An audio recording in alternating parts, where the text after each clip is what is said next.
தற்போது கிடைத்துள்ள அண்மை செய்தி. கோவையில் அண்ணாமலை வெற்றிக்காக விரலை வெட்டி கொண்ட பாஜக நிர்வாகி. கடலூர் மாவட்ட பாஜக துணைத் தலைவர் துரை ராமலிங்கம் விரலை வெட்டி விபரீத முடிவு எடுத்துள்ளார்.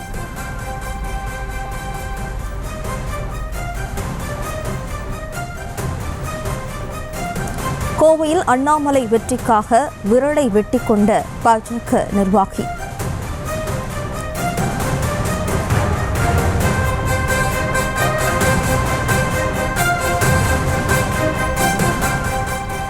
கடலூர் மாவட்ட பாஜக துணைத் தலைவர் துரை ராமலிங்கம் விரலை வெட்டி கொண்டுள்ளார். கூடுதல் விவரங்களோடு நமது செய்தியாளர் பரிமளா இணைகிறார். வணக்கம் பரிமளா, மேலும் விவரம். வணக்கம். அண்ணாமலை வெற்றி பெற தன்னுடைய இடது ஆட்காட்டி விரலை துண்டித்துக் கொண்ட கடலூர் மாவட்ட பாஜக துணைத் தலைவரால் பரபரப்பு ஏற்பட்டிருக்கிறது. பாஜக தலைவர் நிச்சயம் வெற்றி பெறுவார், தமிழகம் முழுவதும் மோடி அலை வீசி வருகிறது என மருத்துவமனையில் சிகிச்சை பெற்றுக் கொண்டே வீடியோவும் வெளியிட்டிருக்கிறார் அந்த நிர்வாகி. கோவையில் நேற்று பாஜக மாநில தலைவர் அண்ணாமலை அவர்களின் பரப்புரையின் போது கடலூர் பாஜக மாவட்ட துணைத் தலைவர் விரலை வெட்டி கொண்ட சம்பவம் பெரும் பரபரப்பை ஏற்படுத்தி இருக்கிறது. 18வது மக்களவை தேர்தலில் தமிழகத்தில் முதல் கட்டமாகவும் ஒரே கட்டமாகவும் தேர்தல் அறிவிக்கப்பட்டு நாளை தேர்தலானது நிறைவடைகிறது. இந்த நிலையில் புதன்கிழமை மாலை 6 மணி அளவில் பிரச்சாரமானது நிறைவடைந்தது.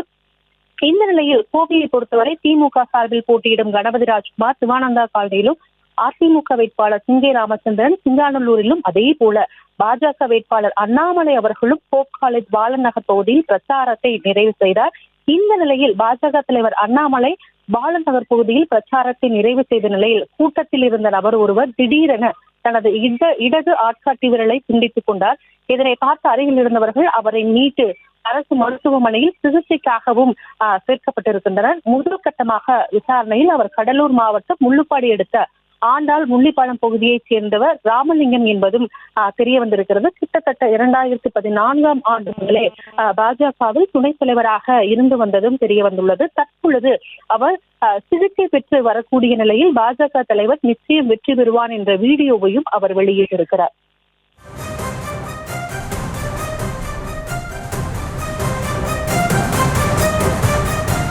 விவரங்களுக்கு நன்றி பரிமளா. செய்திகளை உடனுக்குடனும் துல்லியமாகவும் தெரிந்து கொள்ள சப்ஸ்கிரைப் பண்ணுங்க.